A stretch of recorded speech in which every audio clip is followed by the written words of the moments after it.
एमती कहीं नथिबे जो मैंने मार्केट जाइए आ परिवा बैग आनला बेलू परिवा बैग ये जिनसटा नथिबो आ शीत पागर तो समस्त घरे जेकोसी आइटम बनू यही जिनसटा निहाती भाव यूज कर उपमा हो तरकारी हो भजा हो मटन भी हो यही मटर को आपण मैंने निहाती पकाउे बहुत टेस्ट सहित बहुत कलरफुल लगे। तो आज मुझे मटर आपण सेयार करी गरमा गरम ठंडा पाग को एकदम तुलापरी नरम मटर परोटा।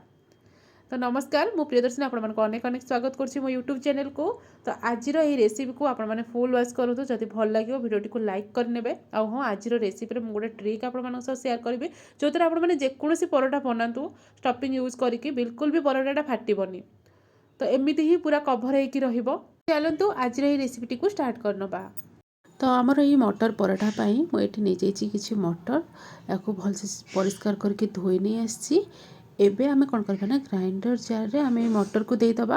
आमको ना ये मटर बिल्कुल भी सिझेबा पड़ोनी डायरेक्ट आमे बनैबा बहुत कम टाइम रे।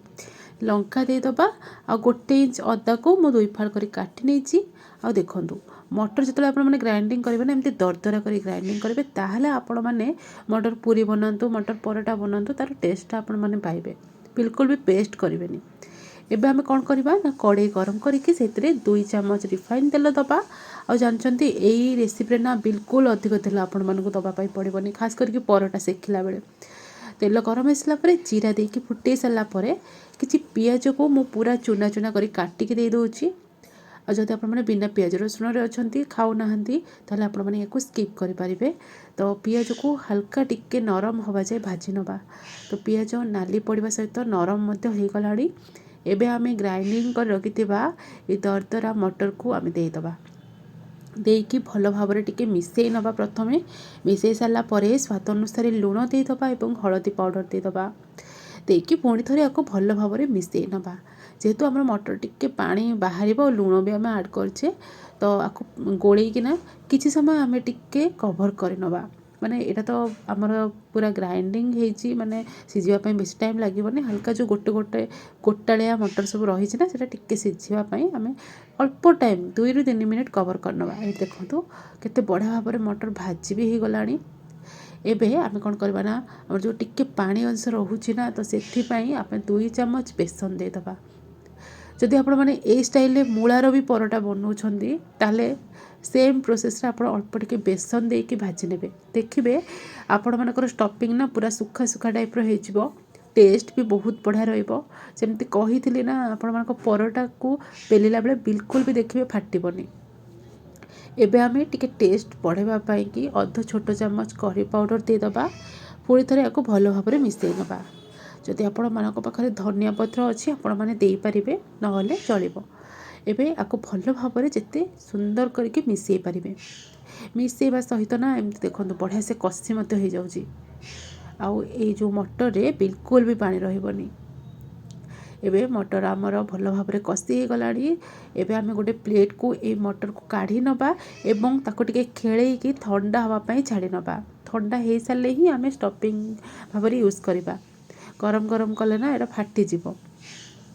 नॉर्मली जमती आम अटा चकटा रखे ना सेमती आम रुटी पाई अटा चकटा बनईदबा।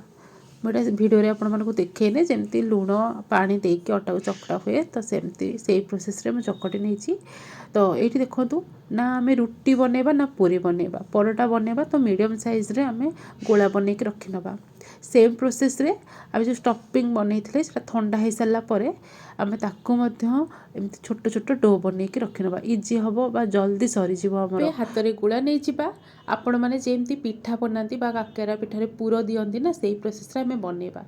प्रथम एमती खोल टाइप करनबा तापर मझिरे आम स्टफिंग को देदबा।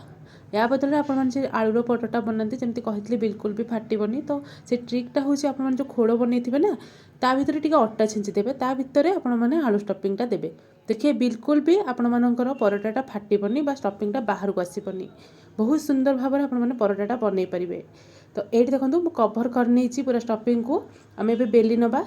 तो अटा डस्ट करके जमी आपण मैंने रुटी परोटा बेलती ना सेमती बेलिए। देखो बिल्कुल भी बाहर को आसनी साइड रे बिल्कुल भी फाटिनी एते पतला है कि बेला जाइए भीतर स्टफिंग आपण मैंने देखिपुंट। बास यही प्रोसेस रे सब गुड़ाक परोटा आम बनईकी रेडी करनबा। एपटे तावा गरम करनबा। এই ପରଟାଟାକୁ ଆପଣମାନେ ଯଦି ଘିଅ ଅଛି ସେଥିରେ ଆପଣମାନେ ସେକିକି ଖାଇବେ, ବହୁତ ଟେଷ୍ଟି ଲାଗିବ। ହଁ, ପ୍ରଥମରୁ ଆପଣମାନେ ତେଲ କିମ୍ବା ଘିଅ ଦେବେନି। ପ୍ରଥମେ ଦୁଇ ସାଇଡ଼୍ ଆପଣମାନେ ଭଲ ଭାବରେ ସେକି ନେବେ। ତେଲକୁ ଡାଇରେକ୍ଟ ଦେବେନି, ଅଳ୍ପ ଅଳ୍ପ କରିକି ଆପଣମାନେ ଗ୍ରେସ୍ କରିବେ। ଯେମିତି ମୁଁ ଲଗାଉଛି ଦେଖନ୍ତୁ ତେଲଟା, ଏମିତି କଲେ ଆପଣମାନଙ୍କର କମ୍ ଖର୍ଚ୍ଚରେ ମାନେ କମ୍ ତେଲରେ ଆପଣମାନେ ପରଟାଟା ବନେଇ ପାରିବେ। ମୁଁ ଏଠି ଘିଅ ୟୁଜ୍ କରିଛି, ଆପଣମାନେ ଚାହିଁଲେ ରିଫାଇନ୍ ତେଲ ମଧ୍ୟ ୟୁଜ୍ କରିପାରିବେ, କିନ୍ତୁ ଘିଅରେ ଟିକେ ବେଶୀ ଟେଷ୍ଟି ଲାଗେ। ଯଦି ଅଛି ଆପଣମାନେ ଟ୍ରାଏ କରିପାରିବେ। ତ ଏଠି ଦେଖନ୍ତୁ ଦୁଇ ସାଇଡ଼୍ରେ ଭଲ ଭାବରେ ଆମର ଘିଅଟା ଗ୍ରେସ୍ କରିନେଇଛି। ଭଲ ଭାବରେ ସେକି ହେଇଗଲା ପରେ ବାସ୍ ଆପଣମାନେ ପ୍ଲେଟ୍କୁ ବାହାର କରିନେବେ। ଏମିତି ଗରମା ଗରମ ପରଟା ପ୍ଲେଟ୍ରେ ବାଢ଼ିକି 1, 2, 3, 4ଟା କେତେବେଳେ ଯେ ଖାଇଦେବେ ଆପଣମାନେ ନିଜେ ହିଁ ଜାଣିପାରିବେନି। ଆଉ ୟାର ସାଇଡ଼୍ରେ କୌଣସି ଆଇଟମ୍ ବି ଆପଣମାନଙ୍କୁ ଦରକାର ପଡ଼ିବନି। ତ ନିହାତି ଭାବରେ ଏଇ ମଟର ପରଟାକୁ ଘରେ ଟ୍ରାଏ କରନ୍ତୁ।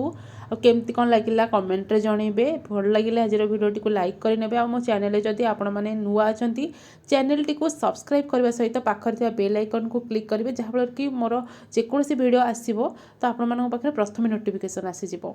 ତ ରହୁଛି, ନମସ୍କାର। ଦେଖା ହେବ ପୁଣି ଗୋଟେ ନୂଆ ରେସିପି ସହିତ ନୂଆ ଏକ ଭିଡ଼ିଓରେ।